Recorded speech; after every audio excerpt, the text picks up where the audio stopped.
Good afternoon, everybody. Welcome to FMA Discussion. This is episode 175, and tonight we are going to be, afternoon. We're going to be, tonight for Lloyd, we're going to be talking about, this is going to be more theme episode oriented in that we're going to be talking about Piper and its relation to FMA, some of the people, out there, misconceptions or what have you, and how we can maybe answer some of those questions, give some clarity, and how they could be blended together and all that. And hopefully this discussion will help in that arena and to answer some questions or misconceptions in that.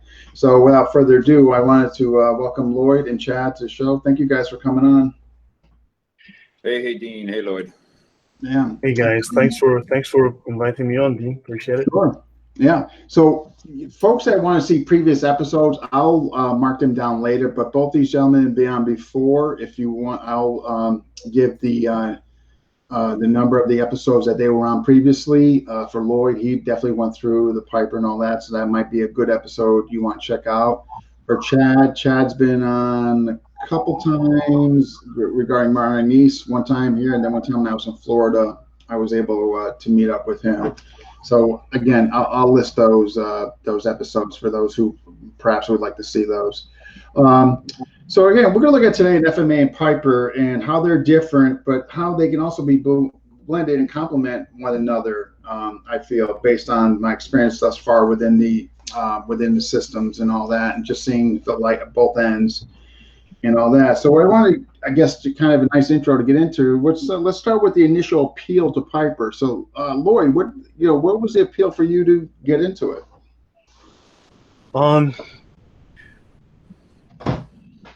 Growing up in South Africa, which is obviously an African but a westernized African country, I was exposed to Western martial arts. My base system, obviously I learned karate like many people did, and I really enjoyed it. And I've trained privately in Brazilian Jiu-Jitsu for a while, which was very helpful. I also trained in traditional Jiu-Jitsu, which was actually very, very practical, which surprised me. But that said, within the Black community, within the colored community, and there's a separation between the two in South Africa, and the term colored is not a pejorative. It's a normal term back home. We were all aware, me and my friends, we were aware that our criminal subculture had a way of moving, a way of fighting, a way of thinking and doing things that was vastly different in many ways to what was typical within the West or within Asia, or the Asian arts had been imported into the West. And we didn't understand it, not fully. And we realized that the Western arts we were learning didn't have a way to deal with this effectively, right? And I was introduced through a friend of mine at the time to Nigel, who had been studying the colored criminal class. And the knife is a very common weapon. So few people are aware that this is going back like several years now. So the stats are slightly out of date. But then South Africa had half the population of the Philippines, but 8 times its murder rate and 10 times its violent crime rate. So the use of knives was actually far more prevalent in South Africa than it is in most other countries. Knife as a weapon of assault and violent crime and theft and muggings and so on. And so we were all frightened. We were all afraid because our arts we were trained to fight against the Westerner, against And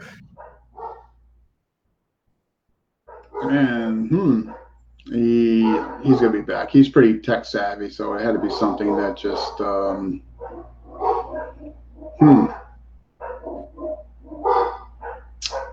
that was bizarre. We can hear you. Yeah,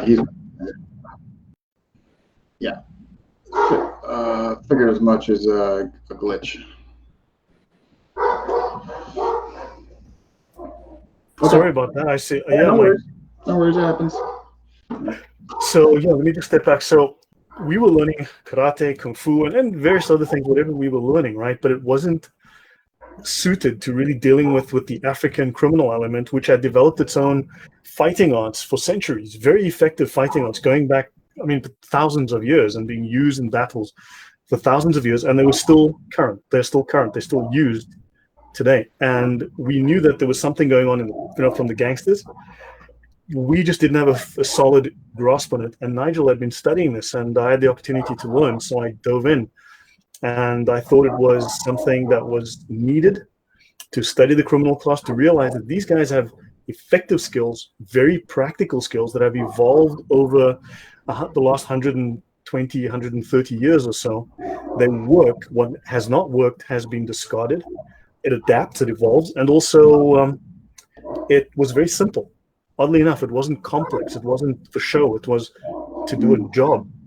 So there wasn't this huge thousands of techniques and repetitions. It was very much adapted to the individual. Everyone was different. In a gang, there might be 10 guys, but each one has 3 of his favorite moves. So everyone is different, but everyone's kind of the same, but it's a flavor, but it's not clones. And I studied this because we were all scared of the gangs. We were all frightened, terrified of them. And Piper was the answer to this. And then obviously I learned probably a variant of Piper, which wasn't taught at the time to my knowledge, I may be wrong, to others, which was more the prison-based assassination style of Piper, which is close range, much tighter. And I've expanded on that since then. Okay, all right. Yeah, that's enough reason right there. Chad, before I jump in, what was your initial appeal? I mean, to me, I would say I'm always looking at things from the standpoint of can some of the skills or attributes that I've developed deal with that? And I would say one of the first times I saw Piper movement scared me to death. Like I was like, nothing that I know will deal with that. And so a good example would be like shooting. A few years back, I shoot as often as I can, and from static positions, I was a great shot. Growing up in rural Pennsylvania, I had to shoot groundhogs from long distances and stuff like that. So static shooting was great, but as soon as I tried to shoot while I was moving, I sucked. Like my aim was way off. And so I literally had to train myself to shoot while moving. And so when I saw that deficiency, looking at Piper and thinking how would I deal with that? Most of what I do when I see that is I try to learn what it is, and then I figure out how I might be able to deal with it. So that started my interest in wanting to learn how Piper moves and how they function. That seems to be the way to be able to counteract it. So that's really what you're doing.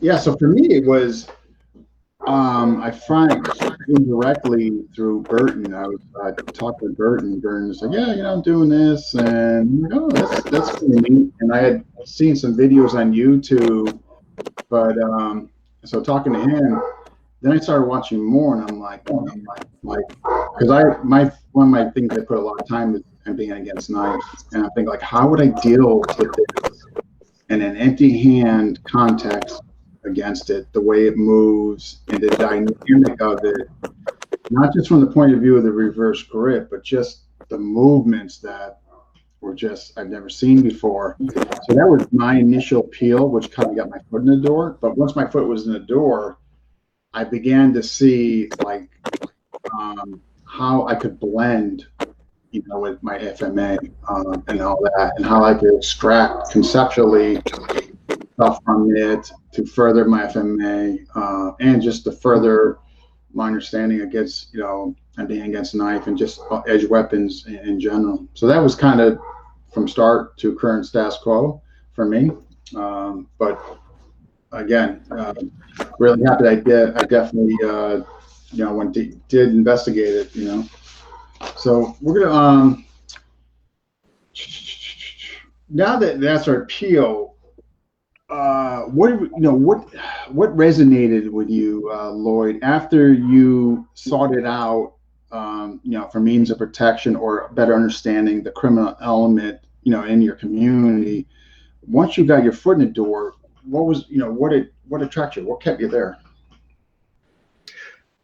The ability to create, to develop your own expression, to take these components, take these pieces, refine them the way that you see fit, to fit them to your preferences, fit them to your attitude, and to you had the opportunity to go study other people who were involved in crime or had histories or backgrounds or whatever the case was. But you could go talk to others and you could go and learn new things and add them to your repertoire.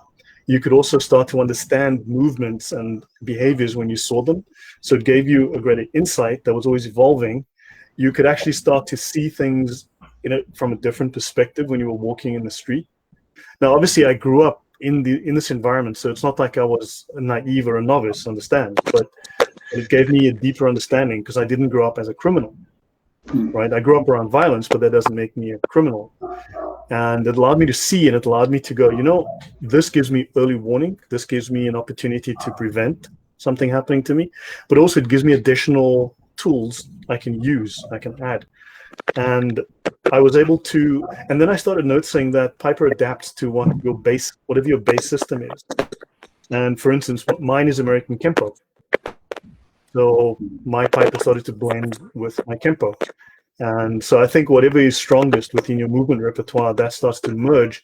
And I started to realize that this was great. It was able to become a little bit of a chameleon, but it was able to, it blended in well, it fitted in, it enhanced, it, how would you say, blended with, it didn't conflict with anything I was doing.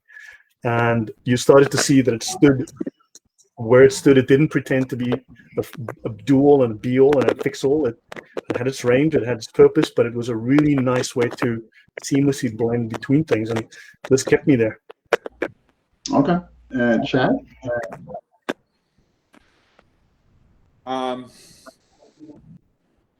Yeah, I mean, I think, one of the things that kind of kept me interested was how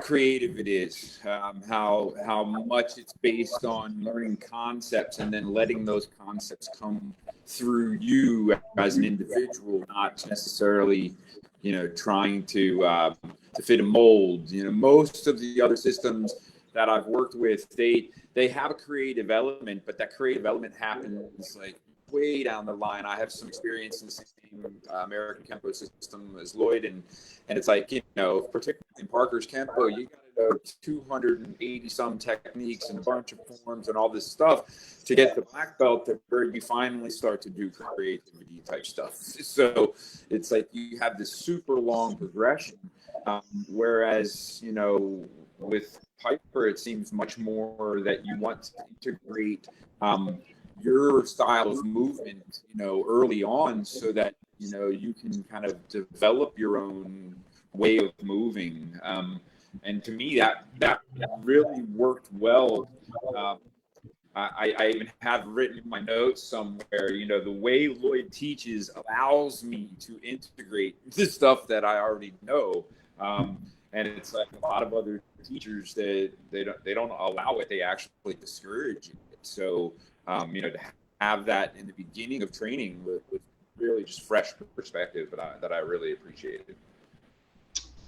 Yeah, there was a few things for me that, upon getting my foot initially into, that really kept me in and I found refreshing and new, so to speak, than status quo. One of them was I wasn't affected by any politics. It was kind of like a breath of fresh air from FMA. I didn't. That's one thing from I guess from a non-physical aspect or content. But the other stuff was that total freedom, not total freedom, but rather the emphasis on that you got to do things, how you're responsible to kind of create them together and all that. And that was like you alluded to, Chad. That was like really new to me. It wasn't like memorization per se, or you're responsible for status quo, numerically speaking, 1 through 20 techniques, for example, and all that. And it was so new, but it was quite attractive for me at this point in my journey. So, and I really, just jumped on it, and really resonated with me and also gave me a drive. It really encouraged me to do this and gave me incentive. And I didn't need motivation. You know what I mean? Like some of the things, I gotta be honest, like, all right, I gotta go do this. I gotta prepare for this test. I was really just motivated with this, to play on Bob and all that. And I, you know, so I think it was definitely a unique way. However, though, something I'm embracing and encouraging, and you know that. So that's what kept me to present day, you know. And we got a bunch of people chime in. On that point, for both of you, you guys both being very seasoned instructors, mostly, as you said, Chad, experienced students like black belts are allowed to then innovate. You know, but obviously, so I let you guys innovate early on because obviously you are seniors. So I'm not going to teach you how to walk because you know how. But what about for beginners? Do you think that same principle works well for newer students? Have you found that to be effective and viable for them? Yeah, I think the principles, you know, that we're teaching, like, you know, the different concepts of movement, they're enough. You you give them a couple of those puzzle pieces and tell them to move, and they stay within those things, and you know, when they find a little bit of their own groove, and then they kind of come back, and you know, sometimes they need help with, you know, a couple of the things you might have shown. I remember one student, you know, we had added minor twirl, and then when I started doing shimmer stuff, that like threw them for a loop. So we were like, okay, drop that off, just come back to the stuff that you're comfortable with. And once they had done those other things a little bit, then they brought the shimmer back in. And so, yeah, I think, you know, the way it's organically taught, that you get a couple pieces, you go experiment with those pieces. Now let's add another piece or two, and then eventually you have a number of things that are working in conjunction, you know, which it's an easy way to build that progression. And like I said, an organic way. So I like it a lot. To me, it was a really great way to train. I think, you know, just to piggyback off, Lloyd, your question there, like I'm part of the AMUC system, and one of the things that Tom Soda says, you know, as far as the reason why when guys go AMUC, you have to spar right away. You just get in there, and then he assesses like where you're at. Oh, okay, your timing's a little off. Your delivery needs to be a little more accurate, I mean, for example. But what he alluded to, as far as the kind of analogy and cliche, is what you mentioned. Hey, if you can float, I'm not keeping you in the bottom and in a pool.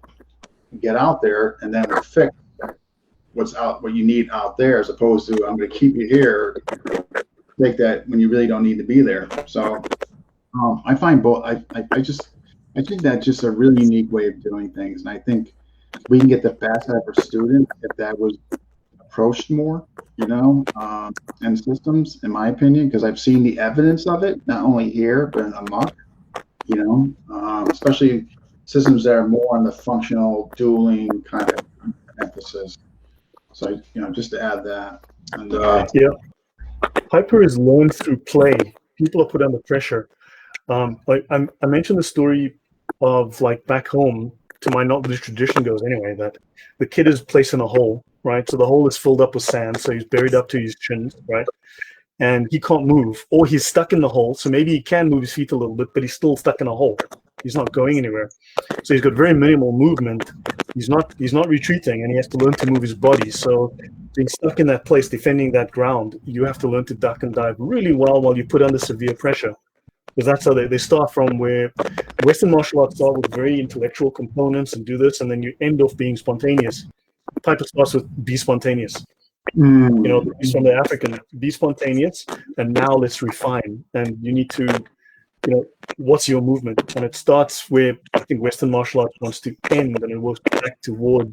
No, it's true. Like it's the drills, like the drilling, you know, and the self-practice and all that. And then at the end, you might have the sparring, you know, depending on, you know what I mean, and all that. Where I like what you do and like Tom Sawyer does, because you can have somebody that has really good athletic talent, but they're being held back for the sake of a syllabus, you know what I mean? And all that, when they're, you know, when they could be here. So I just feel I like that approach. That to be honest, I wish more would do it. I think it can be done. You know what I mean? But I understand the history, and you have to kind of confine because this is the way it was handed down. So I definitely appreciate that when that's done. You know what I mean? I hope as evolution continues, I think it'd be nice if more systems kind of lean towards that. You know what I mean? Yeah. Well, gangsters aren't always formally trained, right? They learn through observation, they learn through necessity, and at home they learn through play. Kids learn through play. So therefore, there's that uniqueness. Everyone's an individual. You can see it's a common set of concepts, but it's a different expression. That's why there's no two clones. I don't try to create clones. I want people who have certain concepts in common, but they all move differently. And they may have, in one sense, a real repertoire that's totally different to mine that I can't even replicate because I'm not them. Right. Agreed. All right. So now we're going to kind of jump into the heart of it, folks. What this is really about is kind of examining Piper and FMA, give some compare and contrast, and ultimately how they can complement one another. So I'm going to mention some things, and let's talk on them as far as some of the distinctions between the two systems. So let's fakes. Chad, what do you have to say as far as fakes between the two? I'd say probably one of the biggest things I noticed different in the beginning was, definitely most of the FMA that I've trained focused a lot on footwork. One of my teachers at Garcelite is saying, when your hands fail you, not if, but when your hands fail you, your feet will save you, because we know we got to move our feet. We got to not be where that weapon wants us to be.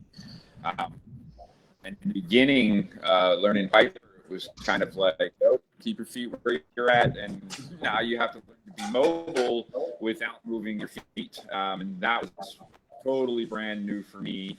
And I had to fight that a lot because I kept wanting to dance around and move my feet, and didn't necessarily need to be moving my feet at those times. And it was really neat when kind of got to the place within my Piper movement where Lloyd has a concept, the knife moves you. And so, at certain points in your movement without moving your feet, there comes a time when the knife is kind of pulling you to move. And so it was a really nice discovery to realize that, you can move when the weapon tells you to move, not necessarily having to always move your feet right away in some kind of, patterned footwork. And it's not to say that there's not some similarities in footwork, because, the triangle is present in Piper, and we use that a lot of times for herding and to kind of keep someone in a particular zone. But it's just used differently. And the footwork is much more, like Lloyd's concept. The knife moves you. You have to take a step when the knife encourages you to take a step for what you need to do. And if you don't need to take a step, then you don't have to take a step. It's like big ones for me. Probably another one was intrinsic defense. I realized right away that all the concepts he was teaching me offensively had a very underlying intrinsic defensive component. Because I would look at myself doing it in the mirror, and I would say, if I lose the knife, I'm slipping, I'm bobbing and weaving. I was doing all my basic boxing defenses while I was practicing Piper in the mirror, and that was a huge realization that the defense is built in. It's just there. How to move, how to defend, just from the way that you're moving. Now that was great. Probably the third biggest one was offense. It's not a self-defense system; it's a self-offense system.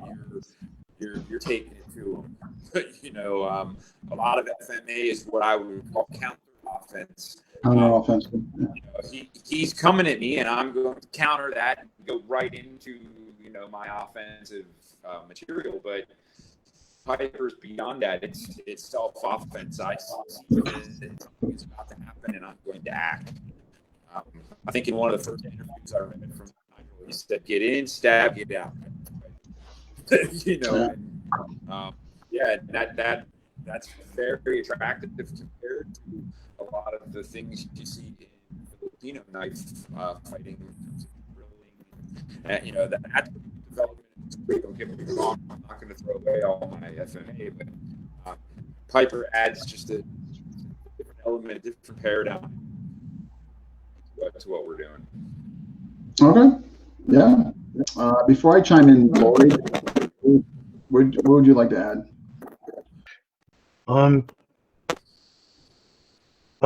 Yeah, well, let's see. So with Piper, you're overbalanced, right? You're generally balanced forward, right? You have a bias to the front. You have a bias with your weight generally towards where you're going to go, right? You're not flat. You're primed to head in a certain direction. So if the knife moves, remember when you double the speed of an accelerating object, right, when you double the speed of an object, you quadruple its mass. So because you are already slightly overbalanced, right, if you extend your hand away from your body, you're going to tip over, you're going to capsize or collapse in that direction. That's how you're putting your entire body mass behind the strike. Because Piper is predicated on stick fighting. It's not a knife system.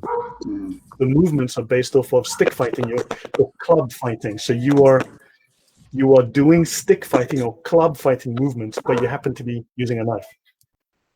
So the momentum, the drive is all based on stick fighting. In other words, it's like you have a heavy club in your hand, like a war club. Okay.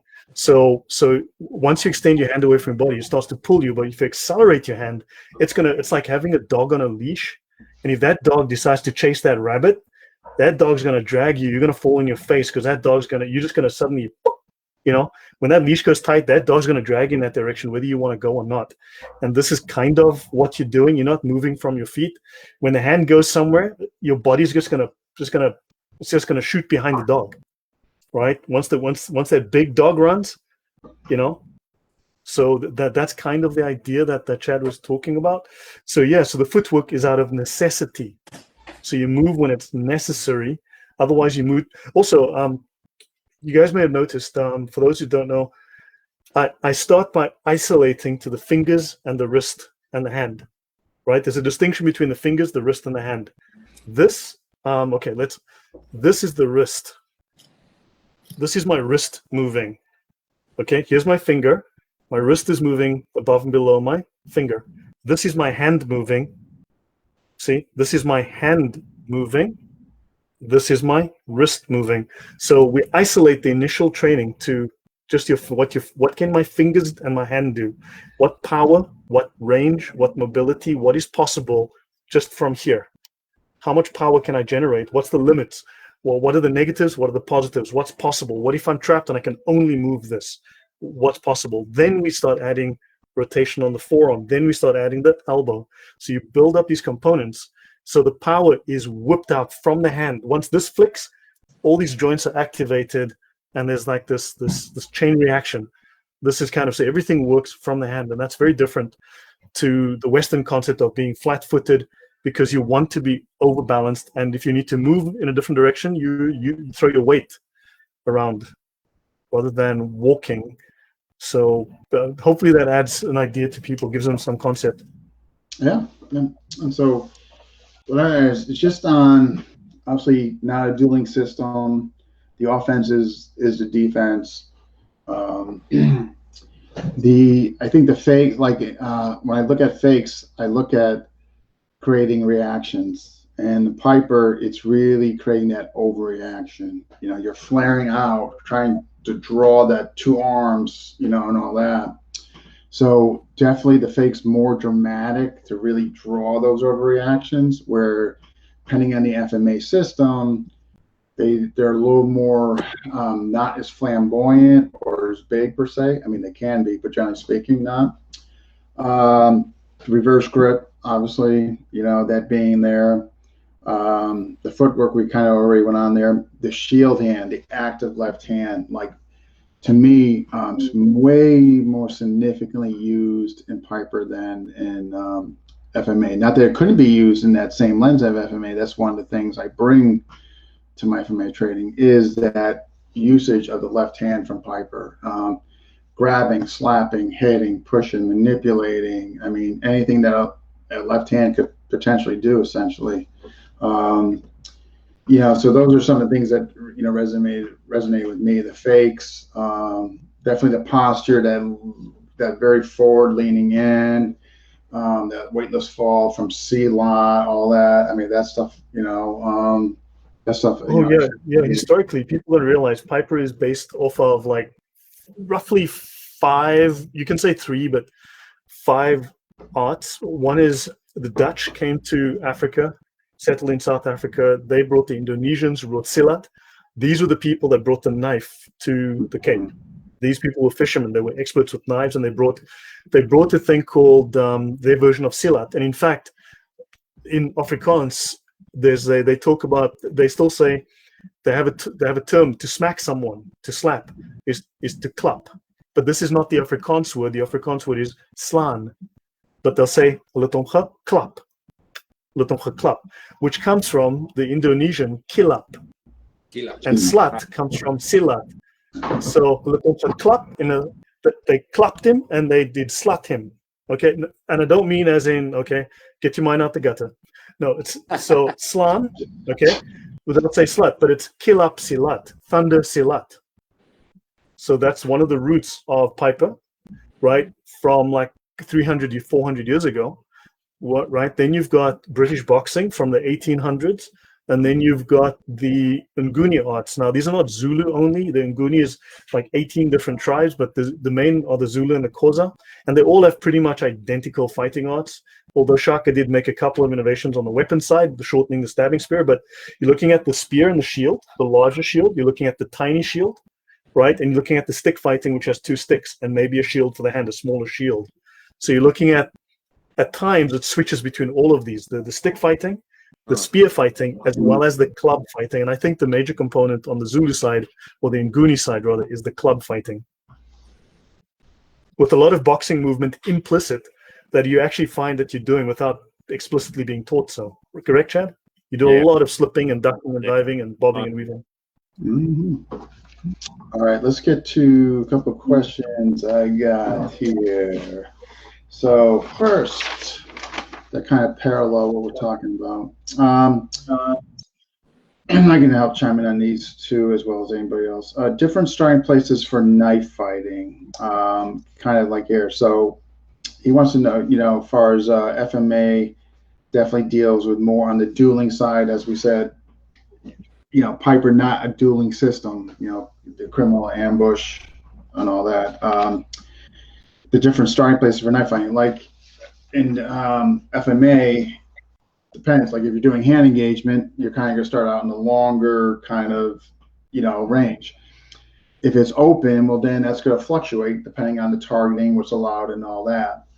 For Piper, I'm going to Lloyd. Just on the question is on the different starting places for knife fighting. I kind of already went a little bit into the FMA, pending target. Like, is it hand hunting? Are we focusing on defanging the snake? You know what I mean? Are we going to center? Look, take a hammer, get into your knife fight with your neighbor, and hit them as hard as you can with that hammer. That's Piper. Does that make sense? Yeah. You said to me, Piper is blunt force trauma with a knife, which I thought was a very apropos description.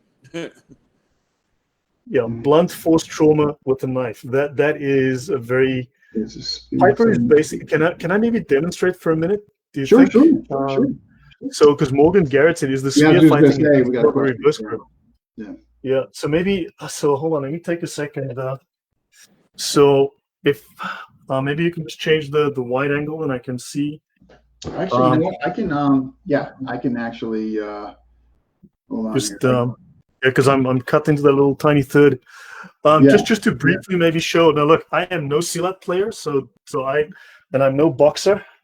I can actually. You know what? We can hide ourselves. I'll hide us too. Okay, what I know about boxing is that I get very bad headaches after playing with boxes. So much respect. Briefly, okay, look, so you've got silat, okay? So you'll see there'll be movements in Piper that if you look at some of the silat jurus, you'll see some of these movements. Now, I have no idea how it works, but you'll see that some of these movements are found within the silat juru. So you'll see like telltales of these things, implicit, right? You're dealing with a very uneducated culture that doesn't know they're doing this, but historically it was passed down. Then if you look at the boxing, there's a lot of, and again, I'm no boxer, but you'll see a lot of movements that are, your head is constantly moving and you're constantly defending your center line. But just briefly, so this is my knife. You see, here's the knife, but here's the stick, right? So when I stab you like this, it's identical to me hitting like this with the stick, right? And when I stab overhead, it's identical to me attacking low to your wrist, to your elbow, to your ankle, to your knee with the stick. So the knife and the stick are interchangeable, okay? So if now sometimes what happens is I will stab here, okay? Then I'll come back. This is the spear, right? Because now I'm getting ready. This is the shield, because here would be the shield, right? I'd be holding a shield here, and this would be just a hack like this. And of course, the shield's in the way, so you can't stab through the shield. You got to go around the shield, over the shield, right? Move him and go under the shield. That's what you're doing. Sometimes you're going past the shield on this side, right? But most of the time, there's a lot of mobility that's happening in the wrist. There are things you're doing that you couldn't do if you were shielding. So there's a lot of this kind of motion that is occurring that is not shield related, that is not spear related. It's got more to do with short range strikes off a stick. Sorry, a club. Okay. So movements like this is short range clubbing, right? So when you hit like this, if this portion is the knife, then these are short range club attacks. And then they just extend. So the system extends into the weapons naturally without you even having to be trained. I'll stop there, Dean. Was that illustrative? And Morgan, does that answer your question? Thanks, Dean. All right. No. Morgan. All right, let's so we kind of went there. Question 2. Let's want to find back. Okay. Oh, I got another question in too. Let's get that. It's a billion degrees here in Poland. Good grief. Okay. All right. So, is there any display of knife fighting in South Africa for ritual or social reasons? Say that again. So the question is there any open display of knife fighting in South Africa for ritual or social reasons? Look, from a gang perspective, you'll see people playing. I'm not saying it's socially acceptable. It's socially acceptable in the wrong segments of society, right? So yes, people do show off that they have weapons. They show off that they can fight. They will play. Fighting is learned through play. Often at a barbecue, guys will get together, have a few drinks, and say, "Hey, I saw this move, right? Like, what did you know?" He grabbed the guy and he did that. And he's like, "Cool, let me try that," and that's how it's passed on, right? So that's why there's that variation within students, because it's not formally taught. People will try it, like it, and use it, and adapt it. So yes, there is, but there's a criminal element to that. Look, my mother would have slapped me silly if she caught me with a knife. Okay, so it wasn't acceptable in my home. Okay. All right. Good people don't go around flashing knives. Okay.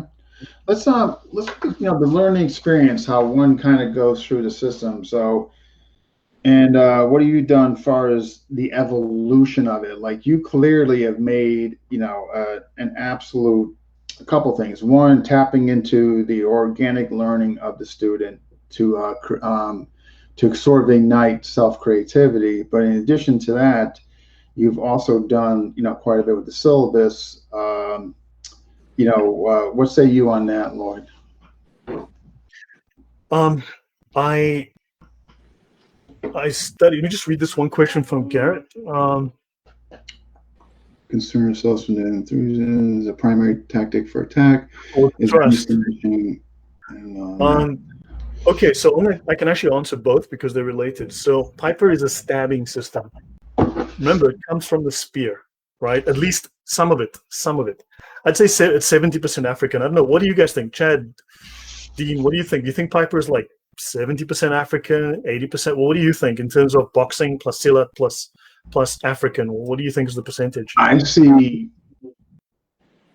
a little of it all, and I definitely see more the African and silat for me. I think what it is with the boxing, I think you need to make a conscious effort to really move your head and all that. Whereas I think the other stuff is there. I think it's not so much on the incidental side. That's just my take. Like where I see from like outside lens looking at somebody move, I see the African silat more prevalent. Yeah, okay. What do you think? I would say primary is the African movement, and then maybe the next layer is the silat, and then probably the boxing is the final layer. Almost like I said, intrinsically, just kind of placed inside the movement. But I do see the silat. A lot of the positions that I see us end up in when we're practicing Piper, the lock and drop position, the different positions where we're taking space and kind of moving in on the person, a lot of them are identical to places that we end up in silat. And during some of our lessons, you saw me, discovering sweep, just being like, look, it's the same thing. It's all right there. It's you're in the same positions and you're just hammering away with a knife and doing the silat stuff.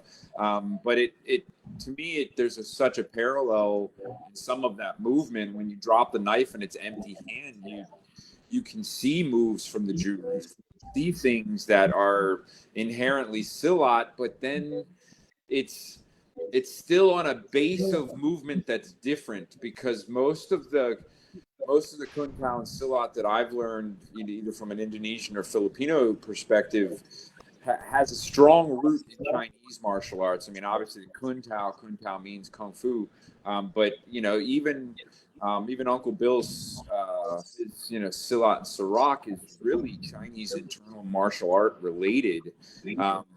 And so there's an inherent difference in movement in Piper, that slight lean forward, that use of kinetic energy, with gravity and falling into your steps and into your attacks. It's a different way of moving. And so to me, that stands out as definitely the primary movement system. You can see the silat and you can see the boxing, but those African systems, the Zulu and the Ngani, all that is really the primary movement system. Okay. Yeah, I think the major, well, besides the body movement, obviously, which have to do, honestly, but to the bobbing and weaving, but I think for me, the main influence from boxing is the footwork. I think there's generally a boxing footwork base. Would you guys agree? Yep. So anyway, yeah, thank you. Thanks, Chad, because I learned from you guys as well, because you bring a perspective that I don't have, to see it from fresh eyes is really helpful and useful. Okay, the okapi is a $2 knife. Here's an okapi that the police gave me. They gave us a whole box one time, like 60 of these, taken off gangsters. This one has probably been used on people. Now, this thing has been sharpened somewhat. Okay, it's been sharpened, but it's not incredibly sharp. When you buy it, it's pretty blunt. It's not going to open an envelope unless you put effort into it. It's pretty blunt. This one's been sharpened. Now, they sharpen it on concrete. They go to the pavement or a wall and they scrape it, and it makes a sharp edge, but it's pitted. So when you cut, it rips and tears like it's barbed wire that's pulling across your skin. It's pretty ugly. Now, but Piper is a stabbing system. They're going to stab with the tip. Now, this thing, back home, this is how they hold it. See the curve of the blade? It's really nice like this. This locking mechanism is on a scale from 1 to 10, it's crap. Okay?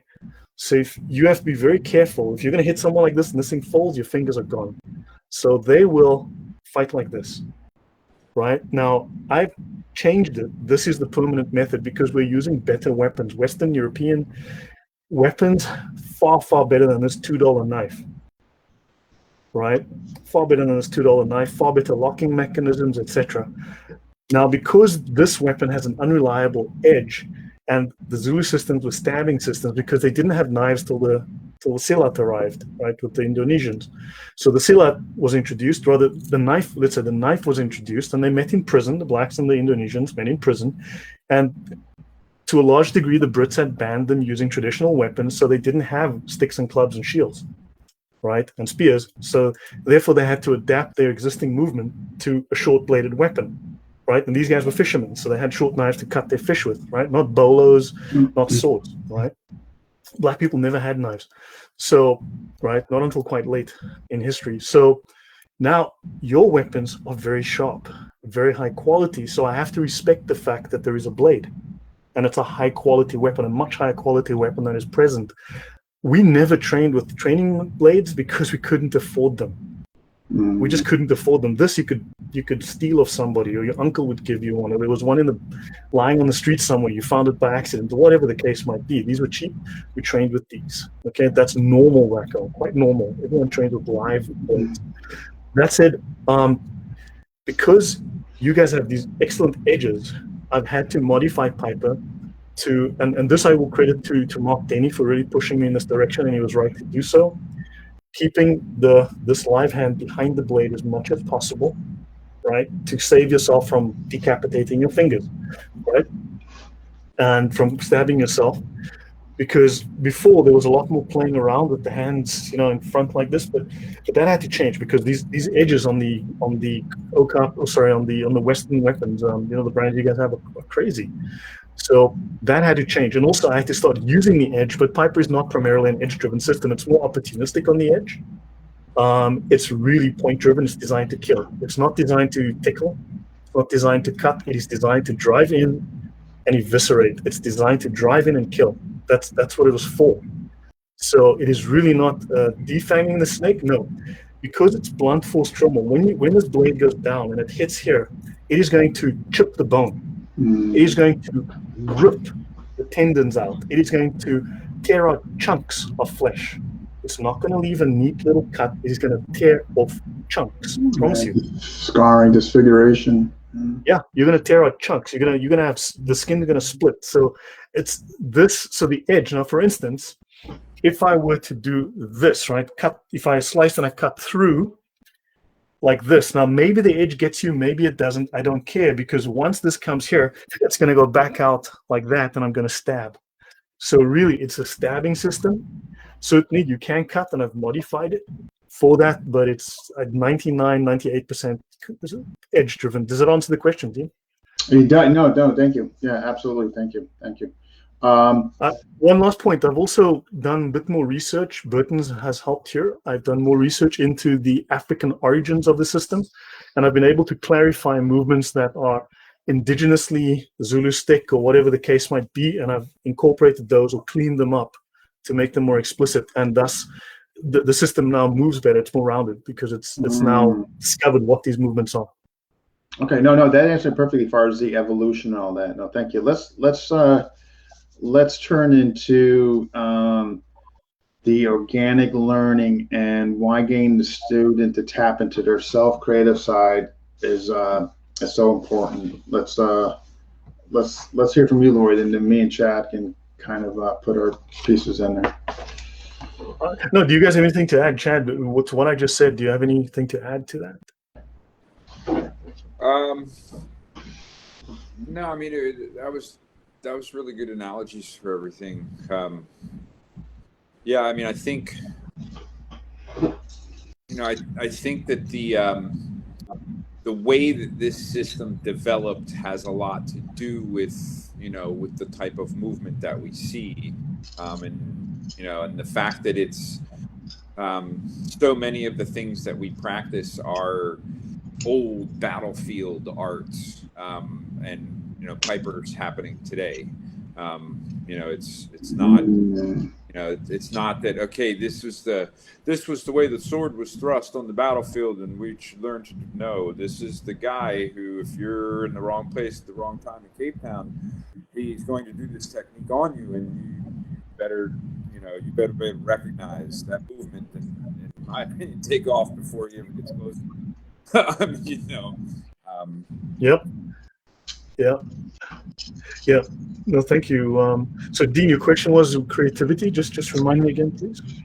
Yeah. So, thought we would, for the guests to hear about like why the organic learning and why getting the student to tap into their self-creativity is so important. I mean, this is something that really resonated with me and helped me get to where I am in this system. So I just wanted to, I guess, for the audience sake, and how it's so drastically different from coming from an FMA kind of methodology of getting the student learning. Okay. So I know the FMA, and look, correct me if I'm wrong, and just forgive me. I'm no FMA guy. I've hung around a few FMA guys, but I'm no expert, right? So, but the FMA is based heavily, with some instructors and some systems, heavily on repetition of drills, drill after drill after drill. Yes. Piper had originally one drill, which I invented. Okay, so it still pretty much has the same drill, and with a couple of basic variations, but it's really generally just one drill, and and it's a very practical drill. I think it's a very live practical, because these are actual. It's actually a usable fighting drill. It's so there's one whole drill in Piper. From a gang perspective, these were uneducated people. They were not educated. They did what fitted their needs, fitted their bodies, fitted their attitudes, their temperaments, their task at hand. If you're going to be mugging someone, the way you practice is by mugging people, learning from your friends who've mugged people, not from doing drills as such. So these people were also intent driven. They were driven by intent. You'd figure it out on the fly, right? You're going to mug someone. Well, things are going to happen and you'll figure it out on the fly. If you're smaller than him and you have to be sneaky, you have to figure it out creatively on the fly. So there's no manual for mugging, unless the CIA has one that I don't know about. If you do, please pass it on.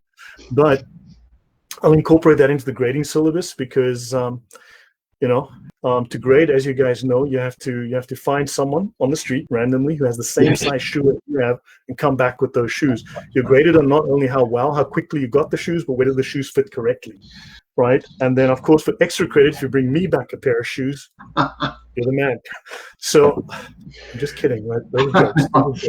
The internet, for the car runs out there, that's a joke, right? And don't accuse me of anything. That would be racist. I'm black. Look at this guy. So that's a joke too. Moving on. Sorry about that.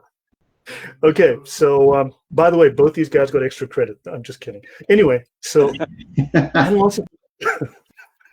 thanks for the shoes, guys. So on the side of creativity, within a gang, you might have 10 members and there might be 13 moves, and then they all have different moves. They all move their own particular way. They all bring their own strengths and weaknesses. So Piper tends to be very intent driven, and it tends to be very emotionally driven, and it's your personality gets expressed, I think. And you guys can comment afterwards, but it's really your personality that comes through, your preferences that come through. So it is expected that you learn the syllabus, but you'll find that you have an affinity for some things, and therefore you need to explore that. And also, I give you components. I don't give you answers. I give you ideas that have functioned, that are evolutionary wise. They've been tried for the last 120 years. They've been successful. Now you have to apply it to your culture, which is not my culture. Your people move differently. They dress differently. They have different weapons. They have different training. They have different instincts. They have different surfaces. You have different shoes. You have different pants, whatever. So it's a new environment. You have to figure it out. And I think the whole point is to get people to become creative, to become independent, to fit it to their culture, not to make my stuff, fit the suit to the guy. And if he's going to the Arctic, don't give him Hawaiian shirts, right? Does that answer the question, Dean? Yeah, no, it does. And just to kind of piggyback off what you're saying, I think it's fantastic. Again, like I mentioned before, we were talking about other things, how I fully embraced that. I thought it was just so new and refreshing, just coming again from all the FMA systems I came from. You're getting piecemeal. You're getting, particular drills, particular counts, striking patterns, and this and that. And to me, this was so new, and and I loved it, that, hey, you're giving you a few things, put them together, send me a couple videos. Okay, good. So we're a couple nuances to change here and there. Okay, here's a little more information. Take what you got existing, add these 4 more pieces. Okay, now put them together, send me some more videos so I can kind of help calibrate, change, modify, suggest. And it really works, because that's what I've been doing with my students. And those who like put the time in and do it, it really, you see it really comes out, it really works. So to me, I love it. I love this approach that and all that, and I love the flexibility of the self-created, but also drawing from your other, your other sources. For me, obviously, it's FMA, with the C-lot background. But as you know, Lloyd, I mean, it's my FMA comes out. It's expected and it's normal. So you're expected to integrate it. Now, obviously, you don't want to graft a banana onto a potato. Okay, that would not be natural. But if something complements or fits a gap or a need or something, well, if there's some sort of integration that works, then do it. I'm not going to complain. No. That's what's been also. And if anything, you've been very. That's another thing too. I think it's really unique, that being completely receptive and encouraging for us to go out there and find our way, but also bring it back to share with others and all that, and that constant evolution and all that. And no way is way. To me, it's a true Jake. If you want to look at JKD, I don't know everything. You guys are older than I am. You are more experienced. You have more certifications, more exposure in America than I do. Than I've had to martial arts. So why would I not rely on your creativity? Why would I be saying, but not a common, despite, I mean, I totally agree with what you're saying, but you'd be surprised. It's not common, So that's whatever you'd like to add, Chad. I mean, I had that same experience after a few lessons.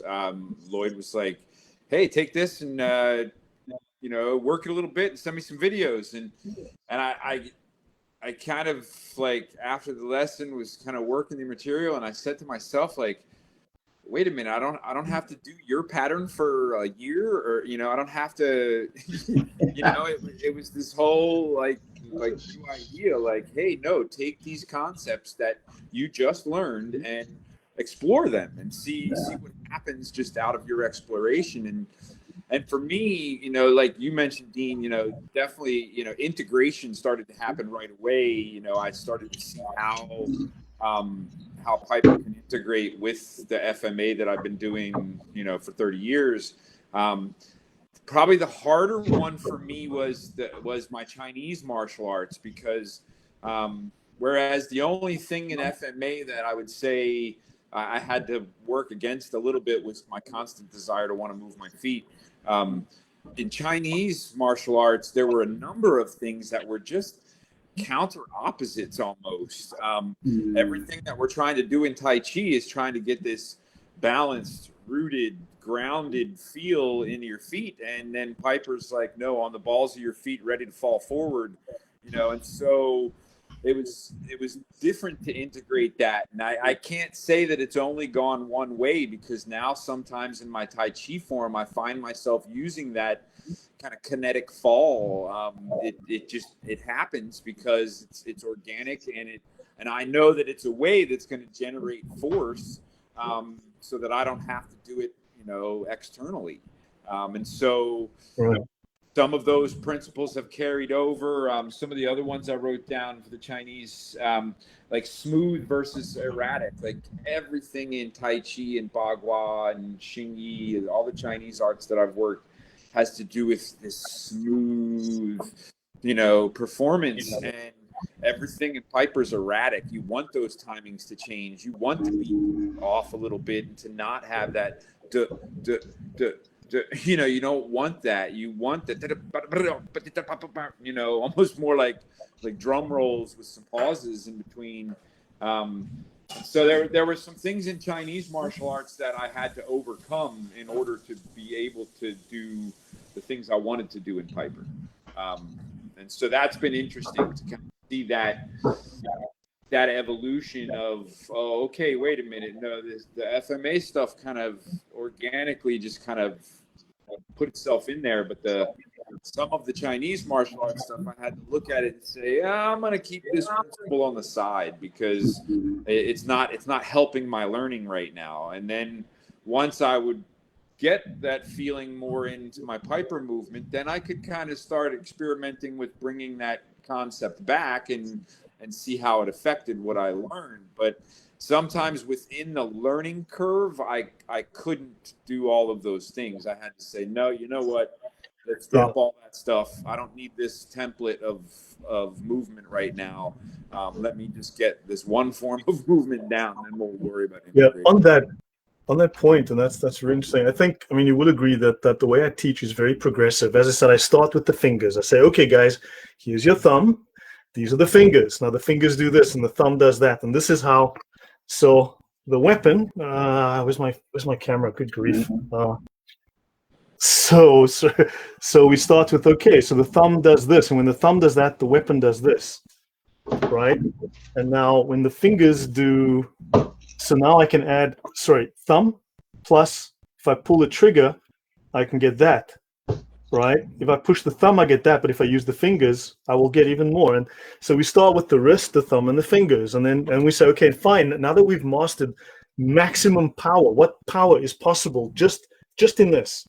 Then we move to the next. So we break it into these isolated components. We practice these isolated components, perfect them, and then we chain them together. So first we isolate, and then we integrate.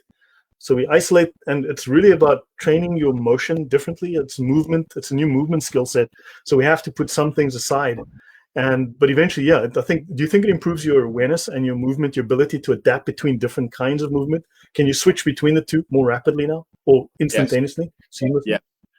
For sure. I realized that it had to be a segmented learning in the sense that I couldn't just do it immediately. I had to segment. Oh, let's learn this, in Piper, and then let it kind of organically integrate with my other movement. Yeah. I couldn't. It couldn't just happen automatically for me. I needed that time of evolution. And also, footwork is based on stumbling. Footwork is really based on stumbling. It's like when you overbalance and you stumble and you catch yourself. That's Piper footwork, but controlled. It's really, and it's designed to smash into things. It's designed to move things, to dominate. And if something's coming your way, to smash into it, to slow it down or drive it back or interrupt it. It's so that doesn't mean you can't walk, but you're trying not to provide the visual cues that someone is familiar with. You're trying to provide all the wrong visual cues or no visual cues that he's familiar with. So you're either trying to mislead, deceive, misinform, or just absolutely just provide nothing. So that, because everything moves just suddenly, randomly, because you're about to tip over and fall in your face, the foot has to go out. It's a reflex. So you are generating deliberately reflex movement, which is not predictable. Yeah. Would you agree with that assessment, guys? Yeah, I would definitely. You did a drill with me one day where I leaned so far, almost to the point where I was about to fall, and then I let the movement happen. And we even talked about how that changes kind of the twitch of your nervous system, because you're really activating kind of those fight or flight, fear-based, reactions, because you're about to fall on your face and your body's got to step that foot out to make that happen. And so you're just using that nervous impulse now to also attack with your knife. And that's a totally different timing of attack than normal. It maybe gradient from worst to that as best in Piper, but you take the old style attacks in say Aikido, which are just kind of like the person steps back and then they step in and foam and they thrust, which is a very unrealistic thrust, but still, there's a thrust there. You can now practice your technique. A lot of the FMA systems have more, flow drills related to those thrusts and then thrusting back. But then Piper's different because it's just a different timing. It's that impulse timing. You're tapping into that way that your nervous system functions that you can't produce it without, activating that fear component that, oh, my body's going to fall. Ooh, okay. Then it'll twitch that way every time. Yeah. Whereas if I try to stand there and twitch that fast with my strike, it's never going to come out that way because I haven't activated it. Yeah. Cool. Yeah. So, Dean, are there more questions? Because thank you. Thanks for that, Chad. Yes, I have one here. Movements as practice relate to can the movements as practice relate to different environments? This is from yesterday. I mean, the test run in Manuel Hart's. Yeah. How do you think he means that? What do you think his context is there? How would you read that? I think it's just can the movements, the Piper movements, regards the way I'm interpreting it is, can the movements their practice, can they relate to whether you're in different environments? Is the way I'm reading to it? Okay, yeah, I'll try and answer that. Yeah, maybe I can just demonstrate. Let me see. It's a bit narrow to see myself, but we can lower ourselves if you want me to. So briefly, Piper. Okay, you're aware. Okay, so black culture. Okay, in black culture, where Western culture, we tend to keep more of a distance, right? Like white European culture, you tend to keep more of a social distance. In black culture, it's very common that you will stand very close to people. Okay, this is not uncommon, right? So where I come from, I'm used to hugging and touching people. It's my culture. It's where what we're used to doing. Whereas like you come to Poland and it's like give me 6 feet, right? And so understand that because of the cultural closeness, you've had to develop for different environments, right? So the one is that you've had to develop attacks that happen very close, where you literally are this close to someone. You've had to develop attacks from that region, from that range, and you've had to develop attacks from this kind of range, right? So for instance, it's from here, okay? So I've had to learn to work from very close ranges. I've had to learn to make strikes that happen here, okay? You have to, I'll just drop the camera. So part of this is one, culturally, people stand a lot closer, right? People stand a lot closer. So you've had to develop both attacks and defenses at a much tighter range. And two, the Piper has two aspects: the prison system, right, which is very close range assassination, close range attacks, right? So you want to be able to move things, right, so that things can move through these tight gaps and attack. And then the other is the gang fighting system, which is more for the street attacks, the gang attacks, and that's going to be much bigger because, again, if you look at black culture, white culture is very restrained. European culture, hello, how are you doing? How's your day? Very controlled movement, very controlled features, very controlled emotions, which is obviously preferred, right? However, you look at black culture, especially uneducated people, they move differently.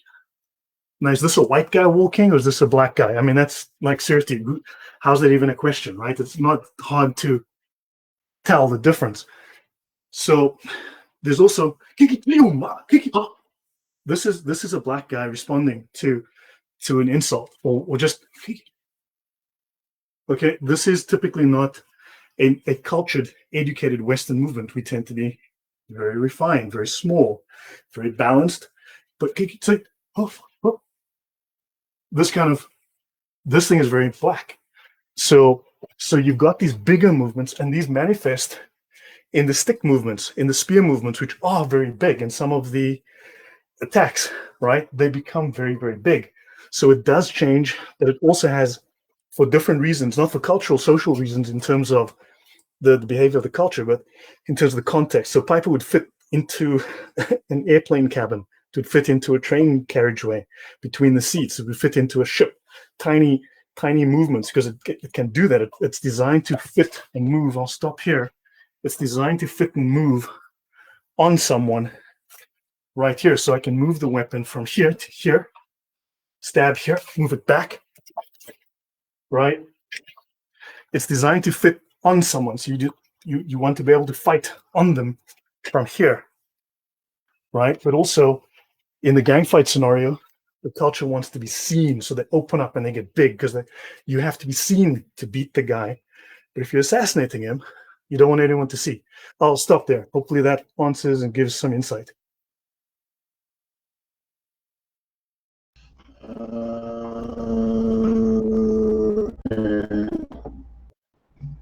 Dean, yes, I did. I do got one more question. So from Emmanuel, what more about the practice? Do you train in nature, JoJo, or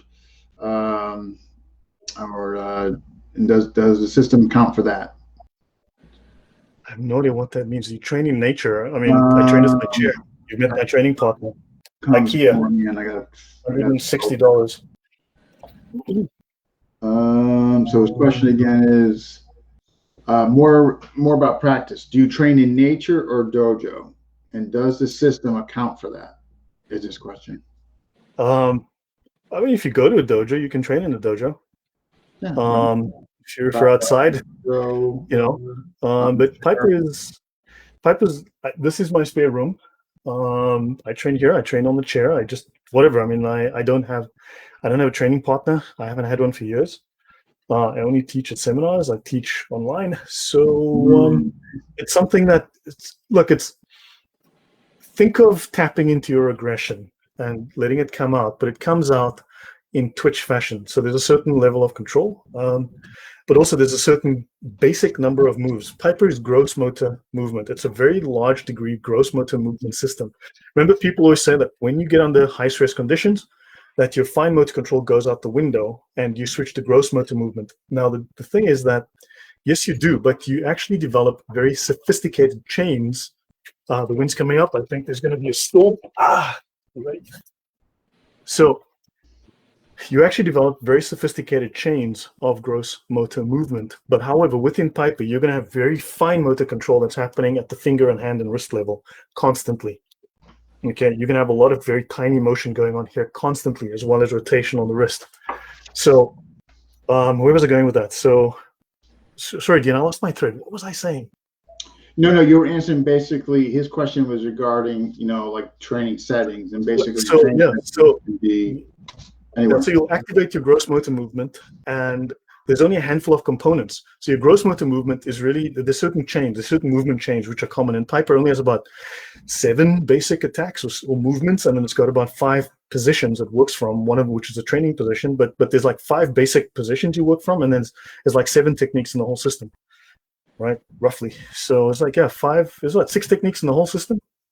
Flick, pick, spike, shimmer. It's just a handful. There's like six. There's like 5 positions in space. And there's like 6 techniques with guys. So it's there's no. It's really, really simple, and it happens spontaneously. So it kind of just taps into that monkey brain in a way, but it also allows you to build these very complex Lego puzzles out of it. I don't know, Chad, what do you think? Is that a good explanation? Yeah. He's happy with it. Next question, because they're pouring in. From Nick, do you see parallels to fakes and distractions of Piper with this 52 block style of fighting? Look, I'm from Africa, and when I look at American black people move, I see Americans. I don't see black people. It might seem strange. But I see more American movement than I see black movement. Yeah, I think just the Piper fakes and all that are just much more. I don't know. Yeah. I did. So there's different rhythms. Also, there's a tendency to be more upright, more balanced. Piper tends to be a lot more floppy and unbalanced. So there are differences. I can see certain cultural similarities, but it's like the waltz versus the salsa. In a way, they're very different, and it's like, so I see these differences, and to me, there's more differences than similarities. Yeah. And let me just go, because we got Mike, any partner drills in Piper, only solo practice? Definitely on the solo practice, yes. On the partner drills, yeah. If the guy, I mean, I can tell you what I've done thus far, if that helps. Basically, what I'll do is what I've done is, I think I mentioned this in the seminar I just taught, that I'll have the guy give me an incremental resistance, like I'll ambush from different positions, and I'll see how he reacts to it, like around 50%. And I use a knock knife, of course, so I'm not. He puts a helmet on, and all that. That would be kind of, I would construe as what I've done with partners, and it works pretty well because you can actually find his natural organic reactions to what you're doing. So, for instance, what I've done is here. Like maybe if I framed out like this and I come here, I want him to come 2-on-1, and then maybe I'll come up center channel and all that. So that's what I've done as far as partner. And that again, I try to elicit reactions and see how he reacts to different things I do. Lloyd, You're very good at that. Yeah, what about you? You've had some great experiences, Chad. And Dean, just on that point for the audience, Dean is very good at that particular series of moves. That's really good.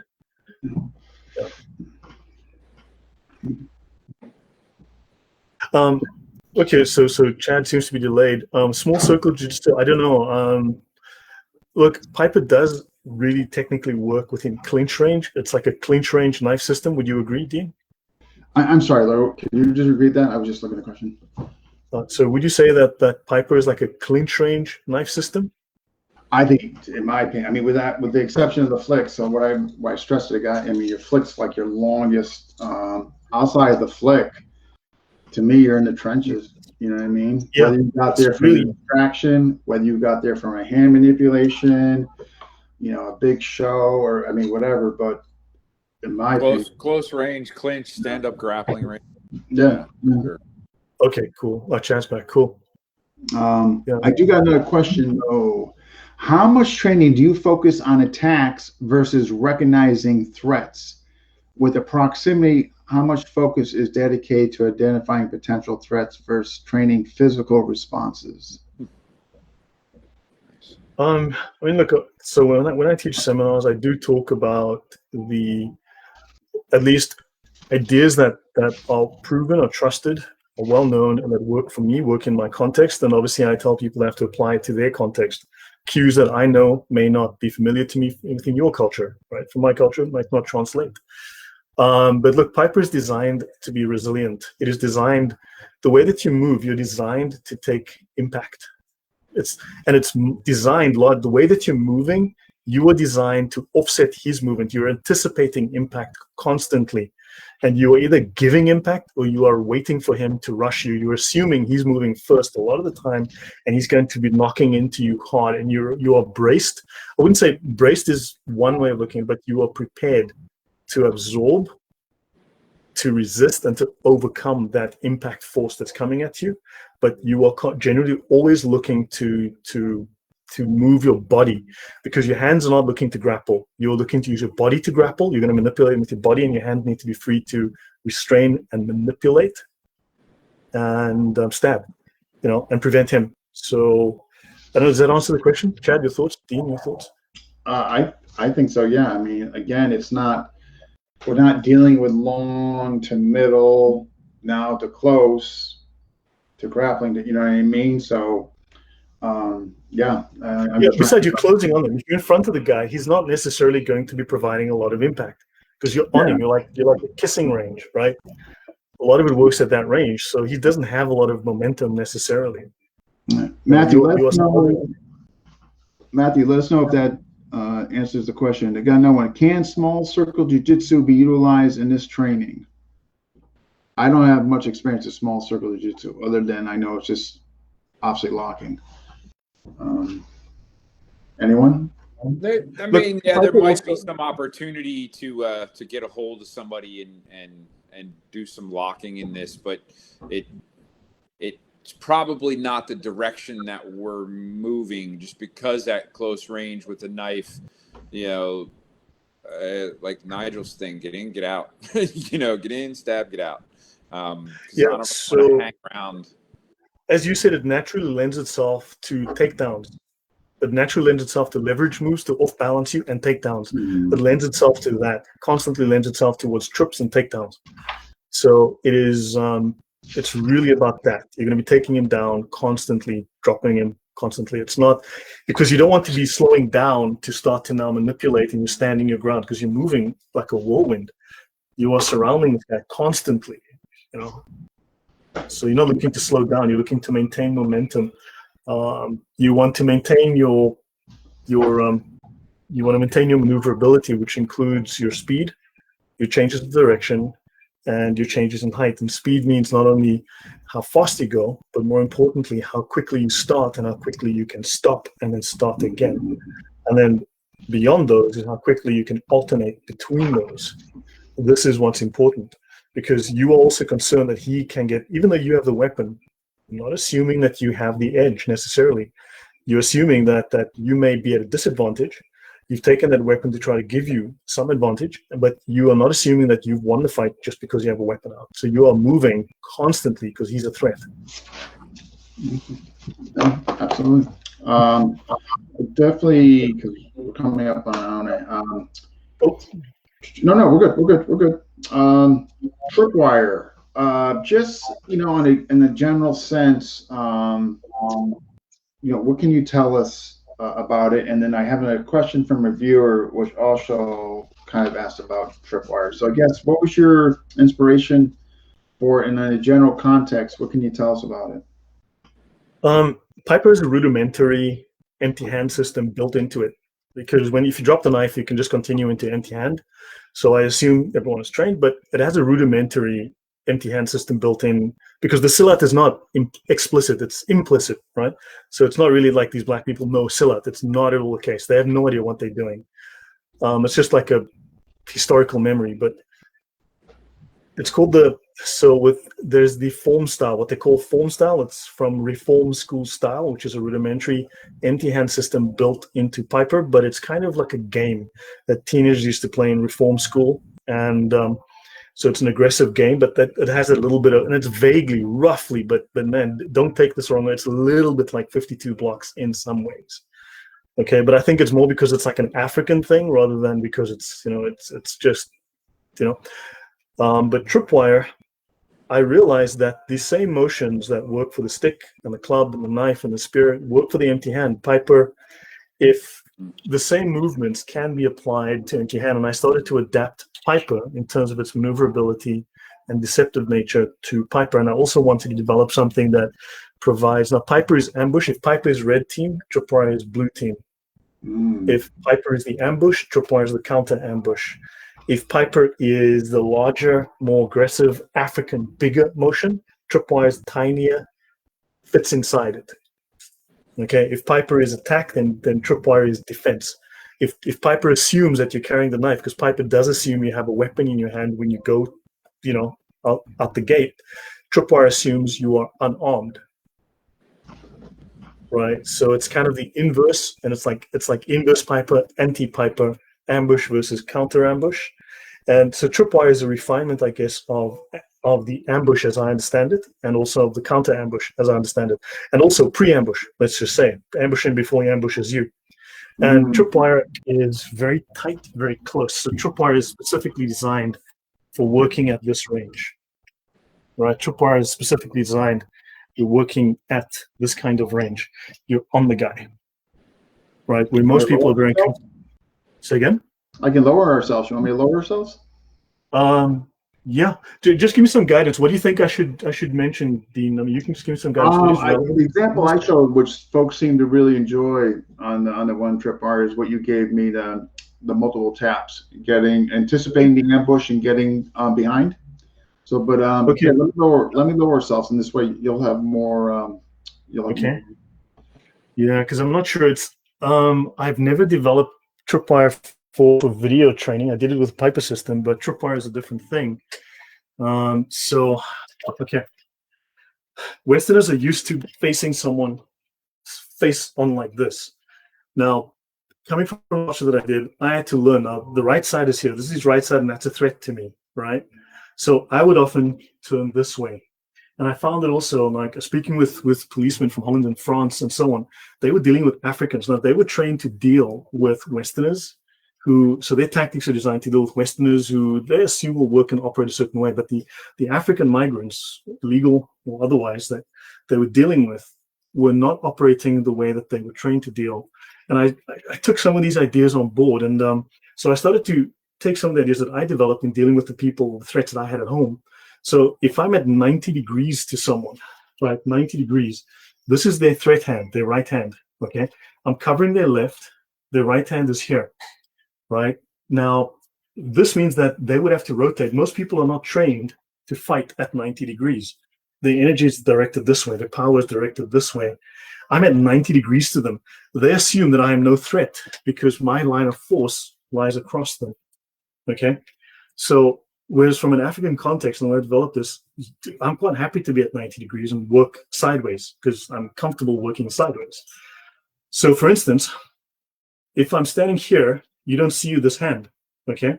So if I were to, for argument's sake, stand here and I did that, I just hit you 3 times and I've buckled your leg, right? Because what I've done is, without advertising, I've just lifted the hand, right? This assumes that I'm talking and I'm worried about that hand, so I can see that. You'd have to turn towards me, so there'd be some cue, but now I'm going to prevent that by blocking the shoulder. When I lift my right leg, right, and I pull here, because I'm only on my left, and I yank on your mass, I'm going to fall this way behind you, and I'm going to pull you past me. So I'm going to pull you past me because I'm pulling this way. I'm actually slapping. It's going to happen very quickly, but technically I'm being driven this way because this leg is in the air. So what happens is I'm also going to be striking to the other side of your face. So many times in Piper, we don't stab to the guy. I will stab. Okay. If I'm here, okay, if I'm here, I might stab you on this side of your body, on your ankle. Okay. If I'm here, okay, coming in to attack this side of the body, theoretically, I'm going to end up stabbing you here on the kidney on this side. Why? Because you'll bleed on that side, and I was standing here and I never touched you, right? Besides, I prefer the blood goes that way and I'm on this side. If I were here, okay, and I had to deal with you, okay, I'd stab you there because you're going to be bleeding this way and I'm this way. So take those ideas. Now, so I will now hit where you're not defended. If I push against you from here, you've got pressure, right? You've got pressure coming forward towards me, right? And if I push, you're going to push into me. But your pressure, all your pressure is forward. So you've got no pressure here. Try this with someone when you have a chance. But if you put them here, they're just going to fly that way. And because you're unweighted, it's going to fly this way. So they're just going to fly past each other, okay? So from here, now I'm going to hit you on the opposite side of your face. So I'm going to hit here, okay? So I'm here, but I'm going to hit you on this side of your face, not this side. So I'll be standing casually, 1, 2, right? And now I'm going to lift my other leg off the ground. When I have 2 points of contact, I can rotate on my foot because I don't need the other leg. I'm holding onto you here for a fraction of a second. And now I can swing around, finish you here, okay? And because I've slapped you, I rotate, yank, rotate and yank. I now control your mass because I'm controlling your head, and I can now get behind you and take you down, right? So also, if I were here, for argument's sake, even in front of you, I could still do the same by attacking here, okay? So if I walk up the chair, right now, burst your eardrum. So from here, bang, boom, right? And I've got you, right? I've now moved to the side, and I've started to move behind. Now notice this. If I rotate you this way and I take a quarter step this way, I'm largely behind you. Okay, let's go back here. If I can rotate you just a few inches this way and I take a quarter step this way, look where I am. See, so it's not hard for me, once I hit you here, to pull you onto me so I can move behind you. So you leverage the guy, you move him little bits. So this is how you're utilizing. So if I'm just casually talking and I do this is not a threatening maneuver because my hands are down. But once I do this and I pull in, look, I've moved to the rear. So tripwire is an extension of a lot of these ideas. That's just a basic introduction to it, but it's a series of moves where you are literally up against this guy and you are preventing or implementing an ambush. Does that make sense? No, I thought that was excellent. I thought that was well presented. Here's a part of the tripwire closer to FMA way of dealing with a Piper knife attack. No, just from FMA experience, in FMA, it's either you responding with a tapping sequence, whether the tapping comes more from the sono blend, whether it comes from the key to tertia, but the cross hand taps and all that as well. Also, more and more in the community is starting to realize that 2-on-1 is more, is yielding better results for nullifying attacks or continued attacks, pending your more common sewing machines and overheads. But the problem is, what I alluded to you guys in the seminar, that creates a problem with the 2-on-1. You know what I mean? That natural default system of hiding the weapon, and you go to grab, boom. So hence is why Lloyd, obviously, developed tripwire. So I don't see FMA knife defense a good fit for Piper, to be honest, based on the current methodologies. One being the knife tapping. If I adhere to the 2-on-1, I'm a big fan of that. But again, as I mentioned, you go to grab 2-on-1. Now, by the natural default system of me hiding and triggering back, you now run into that spike. I mean, that's a problem. So what I've been playing around with is on the 2-on-1 control here, getting behind this. And I'm not saying it's easy, because my standard 2-on-1 is the baseball grip bat. The problem with baseball grip bat is the moment I do that on here, I end up spiking myself. So it has to be modified here, this coming behind. Again, I'm not saying it's easy, but it also assumes that the weapon's not here. That also assumes that you're not doing this, in which case it's not like there is leverage here. Yeah, right. So no, I'm saying if to hide it, they can run into it and then take away the lever. I'm saying initial contact, there's a probability they can run into the spike, so to speak.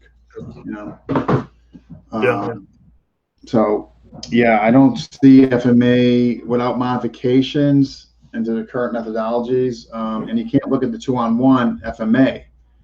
Piper has its own implicit defenses. It has a few explicit, but it has its own implicit defenses, and tripwire adds a few things to it as well. But look, once the fight's on, that's not where you want to be, right? No, and that's what I explained to the guys in some of my students. It's like, this is a different animal. This is when this is on. Matter of fact, from an FMA point of view, it's one thing to disarm hammer grip, standard grip. Disarming reverse grip, because of the wrist articulation, all that, much more difficult to disarm reverse grip. And then on top of Piper movements, the complexity, it just exponentially just gets more difficult. Just tough stuff to deal with it from an empty hand point of view, in my opinion. Your thoughts, Chad?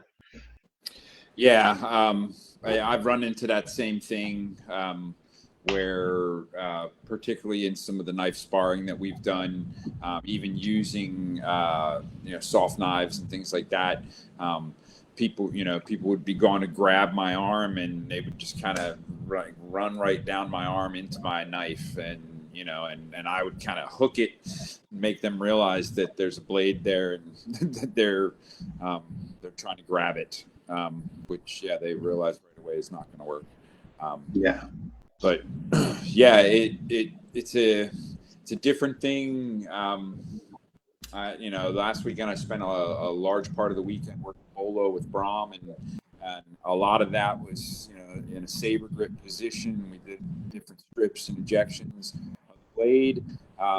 Much easier to do that kind of leverage on a saber grip knife. The ice pick grip It's a different mechanics, and they have a much stronger mechanic to keep that knife in their hand when it's reverse grip. So a lot of it. Also, there's a difference between a weapon out front like this, where Piper, typically the weapon is hidden behind.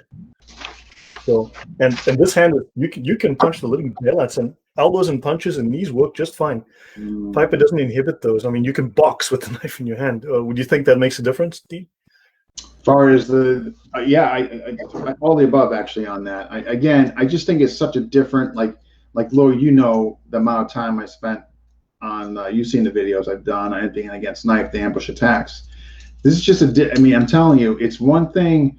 Okay, I'm coming angles, I'm coming straight on, where you get 2-on-1. I'm not saying it's easy, but this is, I mean, this is a totally different, and you know, the hitting and the framing, and then the broken rhythm. It's just, yeah, this is tough. This is tough to deal with in the empty hand perspective. If you don't. By the way, for the audience, I expect Chad to come up with a really exciting sparring syllabus at some point, because I've had some great feedback. So I've had some really, because I haven't had a chance to spar it really, and Chad's been doing it, and I've got some great things. So, you know, Dean's been working on some new stuff. So I haven't seen in a while. We haven't been able to speak in a while, but some of the stuff Piper is a work in progress in some ways, right? And I haven't developed every syllabus because I haven't had a need, or I haven't had the ability. So these guys are taking and developing ideas that have potential in them, and they are expanding that repertoire, that syllabus. So look for things to come. I'm excited already, because it's stuff that I can now learn. I'll not be the teacher. I'll be the student. I'll be the guy learning. Yeah, and I've been I haven't the one thing I tried in sparring, the knife picking. Small circling back, coming in on attacks. That works really well. That kind of that hollowing out there, that works really well. That I've been playing around with. Not obviously, of course, not using this, but you know, a softer knife. I'm surprised. Back in the day, the shimmer and the switches were the big things that everyone talked about, and oddly enough, no questions about that. And the ground, I got it. I'm supposed to meet. Oh my gosh! You know what? I'm not sure. I'm not sure if that's happening. We didn't touch base, but Burton, I'm supposed to meet with him, and because I've been doing stuff on the ground, but I want to see if it matches what he's doing. Okay. You know, and from guard, you know, and all that. I want to see what he's coming up with as well. But yeah, definitely, it's definitely going to be continued evolution. Yeah, for sure. At least I'm going to try anyhow. You know. Okay? He just asked about the sleight of hand stuff from Morgan. That's in the coffin hand syllabus. For that you have to send me dollars in an unmarked bills in an envelope. Oh no, Morgan's a crypto fan. He can send you crypto. Oh really? That's even better. Morgan is a crypto player. Matter of fact, Morgan, like us, Cardano and Polkadot. Okay. That's cool. He and I need to talk. So Morgan can send you. I will donate Piper for crypto. Morgan can send you crypto. Okay, so yeah, well that's good, because sheep, I found out, don't survive in the mail. They're not working. The sheep are not working out, huh? Yeah, and I live in Europe now, where people don't accept sheep as currency, so it's a little problematic for me.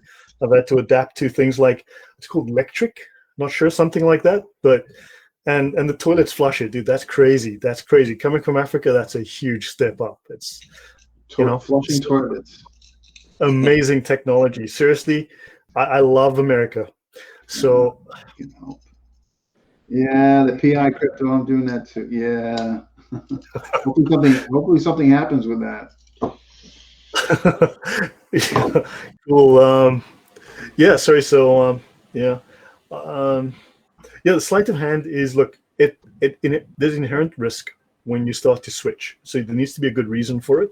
There are many different types. I have changed some of the syllabus from the past, and it can be useful. There's also risk involved. So I've tried to alter the syllabus to make it so that it minimizes the risk and also makes it more deceptive. And I think it certainly has its value, but you need to be careful. I don't want to overhype it, but yes, it can be very, very effective. But in demos, it'll blow people's minds. But so a lot of these things have to be tested and applied. And I mean, you see, this is my training partner.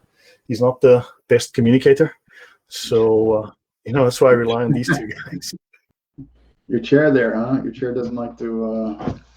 All right, let's go. Okay, this has been great stuff. And so let's look at what are we seeing as far as the bright future for Piper? What's coming down? What's new exciting things going to happen? Yeah. So yeah. Hopefully, once this COVID craziness goes away, hopefully once the totalitarian dictatorship that is being imposed through sorry, what am I saying? So yeah, once we crush our enemies and put sanity back on the throne, where in all sensible nations everywhere, hopefully, let me try again. Hopefully I can start traveling soon and start doing seminars again. I miss those. I want to. Chad is well on the way to, I think, becoming an instructor. He does need time to mature and develop his expression, his system, and so I need some time to monitor that. But Chad's done a lot of work, and he's got a unique photo. Say again? Next in line, correct? I think that's very likely, yes. I think that's very, if that's something that Chad wants to. I mean, there's obviously that's but yeah, I do want to make sure that the people that I've worked on are seasoned, are good people. Have I really want people who are well respected, people who are good family men, and just upright citizens of what would you say, law abiding. So yeah. I'm very picky about that, and so I think that's a good thing to get really good people, because this thing it kills. Like Piper is murder. I don't know how else to say it. That is what it does back home. It kills people. It is murder, and the way that I've tuned it, it's even more deadly in some ways, I think. So I need to make sure that it's in the hands of good people who are going to treat it with the kind of respect that it deserves. And I want it to go into the hands of law enforcement, I think, because I'm teaching what the criminal knows, and I'm also providing better tools than the criminal has in many ways. I'm providing not only the tools he has, but tools to counter it. So I'm hoping to move in that direction. That's an interest that I have. Piper works in tight, crazy confined spaces because it works in the clinch range.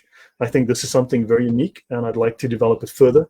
Also developed the firearm syllabus. I've worked with people who worked with Piper with firearms and had some great results. So that's something I'd like to develop, and people can go in and start doing that as well. That's something they can do and develop a syllabus around that too.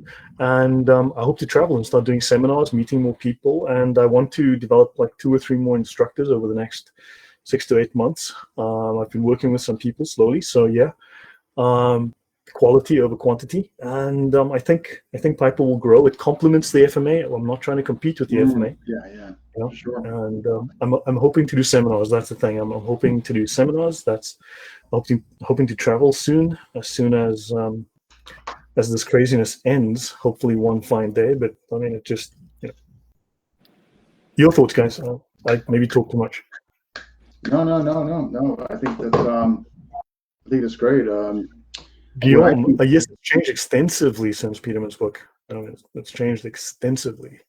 Okay. Oh, I just saw it. Okay. I just, for as far as the evolution is concerned, and just the fact that Lloyd is so open for us bringing things in there that complement the system or that, enhance it, whatever is, I'm working on more stuff on the lock and drop. Kind of showed more stuff with flanking. I've added, I just haven't shown you yet. I got to get a partner, some takedowns that I've got with somebody, and the ground. And so the nice thing about it is he allows this to happen, and so really open-minded in that regard. So allowing for evolution to occur, which It's not always the case, unfortunately. So look, I know for a fact you're going to see evolution in the upcoming 6 months for a time frame. You know what I mean? I know that. So, Chad, what say you? Yeah, I'm super excited. I've started teaching some of my guys in my regular class a little bit of the Python. They're super excited. I'm going to actually debut it a little bit at the summer camp we have coming up at the end of August. And when I mentioned that to everybody, they're just like, no way, we're going to get to do it at the camp. So they got really, really excited. And yeah, it's such a great addition. I'm super glad that I started this process and this journey, because it's only been good in terms of my perspective on knife fighting. It just adds to what we do in FMA and gives us a different perspective if the range changes, if it's more of a surprise ambush. Just great skills to add. Super excited. And just folks that are watching, due to the interest, folks have asked if I was going to do a third seminar online, and I'm going to. This will be on review and really up close. So takedowns, frame outs being tight, getting to the other side of the body from different references of the body, more use application on the shield hand, more body manipulation, hip bumps, shoulder bumps. So all that stuff will be the new stuff as the third one, and all that. So that's stuff coming down the far as the future. All right. Well, this has been. I want to thank everybody. That's a lot of comments. Well, I want to thank everybody that tuned in and watched this. Thank you guys for coming on. This is great. This is fun. And yeah. Just as a final point, just everyone, for various reasons, I mean, everyone has to make their own decision here, but for various reasons, I made the decision to get the vaccine, so I went and got it. So at least I'm clear to travel, but also, I've had my reasons. I debated this. I think it's a really tough decision to make, but whatever. So I've done it. So this hopefully clears me to travel. So if anyone is keen, I would love to come back to the States. I will say this, I've made great friends in the U.S., some wonderful people. It's like family, guys in Texas. Man, the people in Texas are awesome. I've never been to Florida. And, I haven't been to the States in a while, obviously. None of us have traveled in a while. I'd love to come.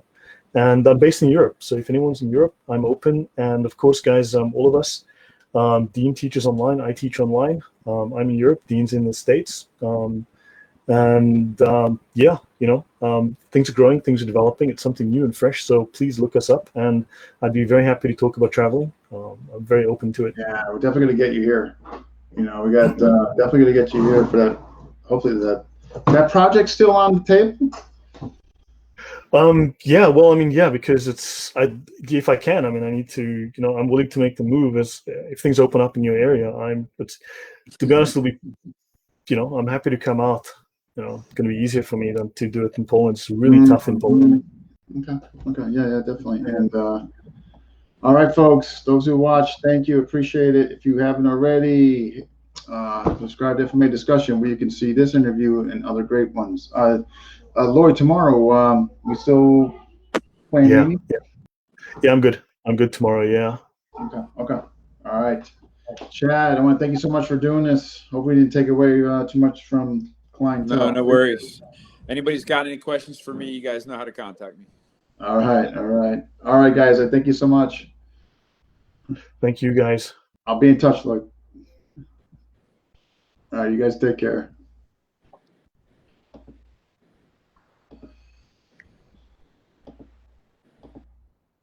All right, that was a good one. So hopefully they answered some questions as far as between the two, how they can complement one another, and all that. And I'm going to definitely be going more in the third session. I do kind of putting all the pieces together, so to speak, and all that. So So matter of fact, I think I already got a tentative date planned.